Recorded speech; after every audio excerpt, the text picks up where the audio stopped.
আসসালামু আলাইকুম। আমি শাপলা কিচেন অ্যান্ড ব্লগ থেকে নতুন একটি রেসিপি নিয়ে চলে এসেছি বরাবরের মতো। আশা করছি আজকের রেসিপিটি ভালো লাগবে আপনাদের। ভালো লাগলে প্লিজ ভিডিওতে একটা লাইক দিয়ে ভিডিওটি দেখা কন্টিনিউ করবেন।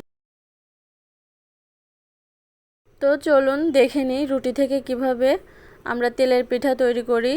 তো তার জন্য প্রথমেই একটা বোল লাগবে, আর এই বোলের মধ্যে নিয়ে নিচ্ছি 1 কাপ পরিমাণে আটা, আর তার সাথে নিয়ে নেব পরিমাণ মতো লবণ, হাফ চা চামচ বেকিং সোডা, আর নিয়ে নেব 1 চা চামচ ইস্ট।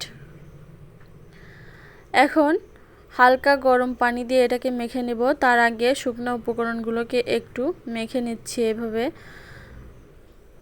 পানিটা এমনভাবে গরম হতে হবে যেন হাত আঙুলটা চুবিয়ে দিলে হাতে সয়, এরকম গরম পানি দিয়ে এটা মাখিয়ে নিতে হবে।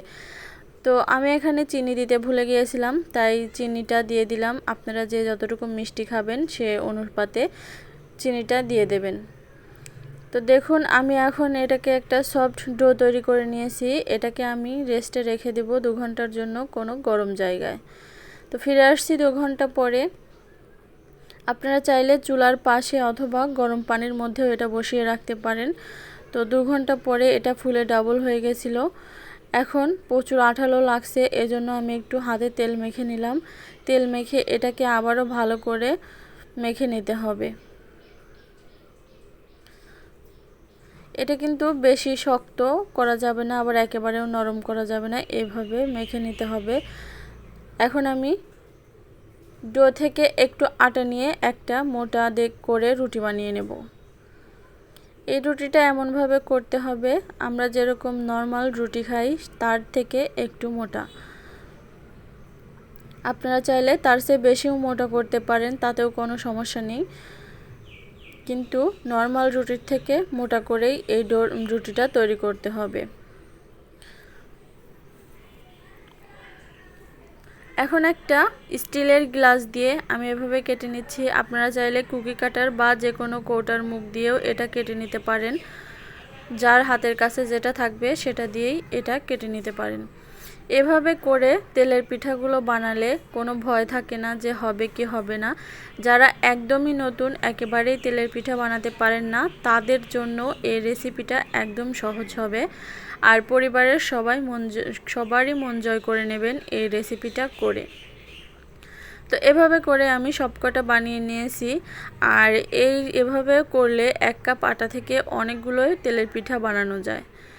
তো এখন আমি তেলটা ভালো করে গরম করে নিয়েছি এবং এর মধ্যে দিয়ে দিয়েছি ভাজতে। তো দেখতেই পারছেন এটা কতটা ফুলছে। আপনারা চাইলে এই আটার রুটিটা আরেকটু মোটা করেও তৈরি করতে পারেন।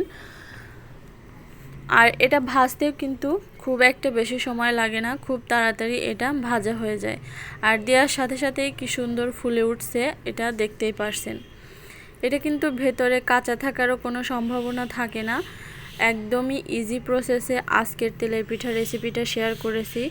আশা করছি আপনাদের এই রেসিপিটা অনেক উপকারে আসবে। তো আমার এই আজকের রেসিপিটা যদি আপনাদের ভালো লাগে অবশ্যই লাইক, কমেন্ট এবং শেয়ার করে দেবেন। আর এ পর্যন্ত যারা এই ভিডিওটা দেখেছেন আমার চ্যানেলটা সাবস্ক্রাইব করেন নাই, তারা প্লিজ আমার চ্যানেলটাকে সাবস্ক্রাইব করে পাশে থাকা বেল বাটনটা অন করে দেবেন। তাহলে পরবর্তীতে যে কোনো সহজ নতুন কোনো ভিডিও আপলোড করলে আপনাদের কাছে নোটিফিকেশন সবার আগে পৌঁছে যাবে।